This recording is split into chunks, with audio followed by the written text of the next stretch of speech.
அனைவருக்கும் வணக்கம். நாம் திரு அருட்பிரகாச வள்ளலார் பதிப்பித்த கண்ணுடைய வள்ளல் என்கிற உயர்ந்த ஞானி ஒருவர் இயற்றிய ஒழிவில் ஒடுக்கம் என்கிற நூற்தொகுப்பை வாசித்துக் கொண்டிருக்கிறோம். துறவு என்கிற தலைப்பின் கீழமைந்த அகத்துறவு, அதாவது மனதிலே புலன்கள் சார்ந்த இந்த உலக இச்சைகளை துறப்பது குறித்தான விளக்கங்களை பார்த்து வருகிறோம். நல்ல பல கருத்துக்கள் இன்றைய பதிவிலே வர இருக்கின்றன. வாருங்கள், தொடர்ந்து பாடல்களை பார்க்கலாம். ஊமை மணி ஆட்டு எனும் ஓசை ஒளிந்தார் போலவாம், அதுபோல் நெற்க அரிது காணாமாய் வளர்ந்த அசத்தையெல்லாம் ஆழ மரக்காலால் அளந்தெறிந்து போட்டது போலாம். ஊமை ஒருவன் ஓசையை கிளம்பும்படியாக ஒரு மணியை ஒலிக்கிறான் என்று வைத்துக் கொள்வோம். அந்த மணியின் ஓசை மற்றவருக்கு பயன்படும், ஆனால் அவனுக்கு பயன்படாது. நம்முடைய முன்னோர்கள் நமக்கு சொல்லிக் கொடுத்திருக்கிறார்கள், நாமும் அனுபவத்திலே பார்த்திருக்கிறோம். பிறவி ஊமை என்பவன் பிறவி செவிடாக இருப்பான். காதுகள் கேட்காத செவிட்டு ஊமையாகவே பெரும்பாலும் இளம்பிராயத்திலே இருந்தே அவர்கள் இருப்பார்கள். அப்படிப்பட்டவர்களுக்கு பேசுவதை கேட்கவும் முடியாது, பேசவும் முடியாது என்கிற நிலை இருக்கும். அப்படிப்பட்ட ஒருவன் ஒரு மணியை ஓசைப்பட எழுப்புகிறான் என்றால் அதனால் அவனுக்கு யாதொரு பயனும் இல்லை. அதுபோல மரக்கால் கொண்டு நெல் முதலாகிய தானியங்களை அளப்பது நம்முடைய வழக்கம். அந்த மரக்காலை கொண்டு நெல் முதலாகிய நல்ல தானியங்களை அளப்பதை விடுத்து பதர் அல்லது குப்பைகளை எல்லாம் அளந்து அளந்து போட்டு கொண்டிருந்தால் அதனால் எந்த பலனும் கிடைக்கப் போவதில்லை. ஒரு செயல் அந்த செயலுக்கான நல்ல விளைவை கொடுக்க வேண்டும். மணி ஒலிக்கப்படுகிறது என்றால் ஒலித்தவன் ஒலித்து கேட்டவன் ஆகிய இருவருமே ஆனந்தம் கொள்ள வேண்டும்.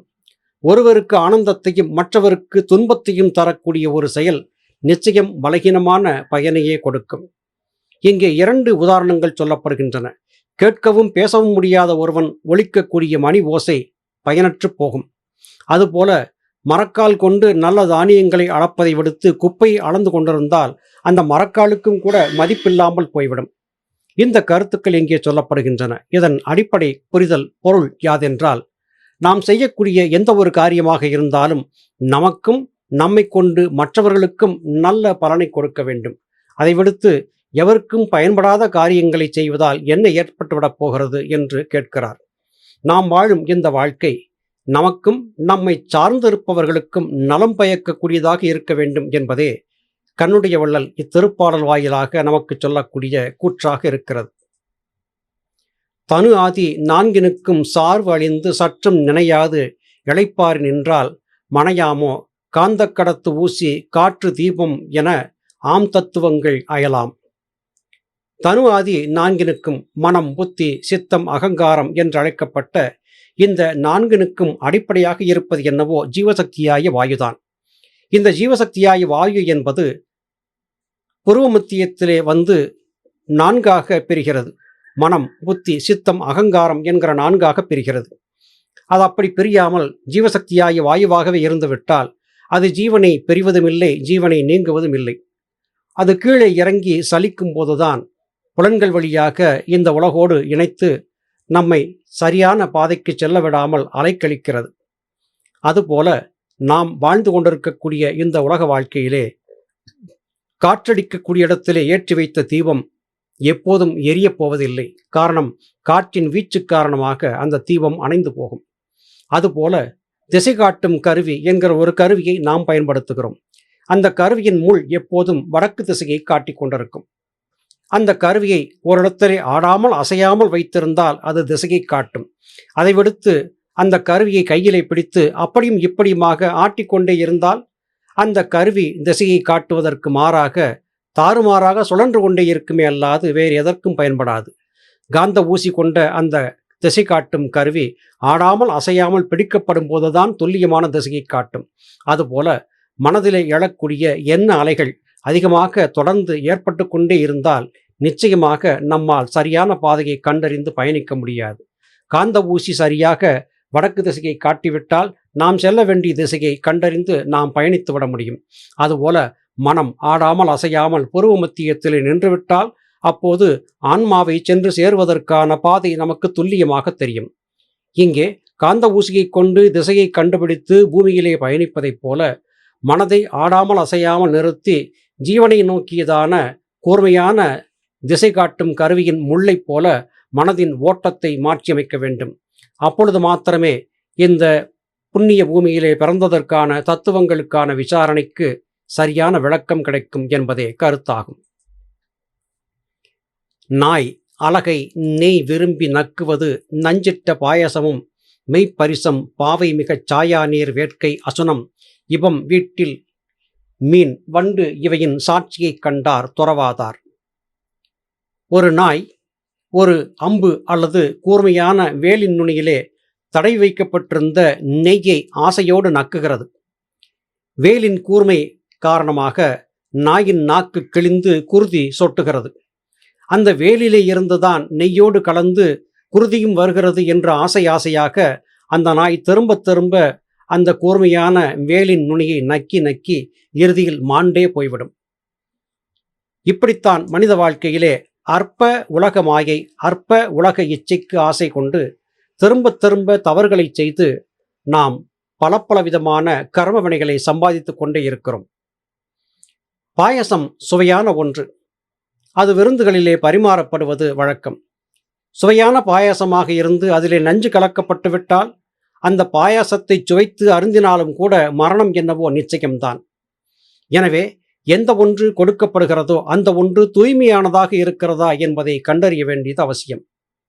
மனம் போன போக்கிலே இந்த உலகத்தின் அற்ப ஆனந்தங்களை அனுபவித்தபடியாக பயணிக்கக்கூடிய மனிதன் உண்மையான ஆனந்தத்தை மறந்து போயிருக்கிறான் என்பதே இத்திருப்பாடல் வாயிலாக நாம் அறிந்து கொள்ளக்கூடிய கருத்தாக இருக்கிறது. இங்கே 4 சொல்லப்படுகிறது. அசுனம், இபம், விட்டில், மீன், வண்டு இவற்றை பற்றி சொல்லப்படுகிறது. அசுனம் என்கிற ஒரு பறவை கனத்த ஓசையை கேட்டால் அஞ்சு நடுங்குமாம். சமயத்தில் அதற்கு மரணம் கூட ஏற்பட்டு விடுமாம். இபம் என்பது யானையை குறிக்கிறது. யானைக்கு காதுக்குள்ளே ஒரு எறும்பு புகுந்து விட்டால் அந்த துன்பம் தாழாது மரணம் கூட ஏற்பட்டுவிடும் என்றும் சொல்லப்படுகிறது. அதுபோல விட்டில் பூச்சி, இந்த விட்டில் பூச்சி நெருப்பை பார்த்து அதிலே விழுந்து தன்னைத்தானே மாய்த்து கொண்டு விடுகிறது. மீனும் கூட சில வகையான உணவுகளை தொண்டையிலே சிக்கி கொண்டு இறந்து விடுவதற்கான வாய்ப்பு இருக்கிறது. வண்டுகள் சுகந்த மனம் வருகிறது என்று ஆசைப்பட்டு மலருக்குள்ளே சென்று அமர்ந்து வெளியிலே வர வழி தெரியாமல் உள்ளேயே சிக்கி மாண்டு விடுவதும் உண்டு.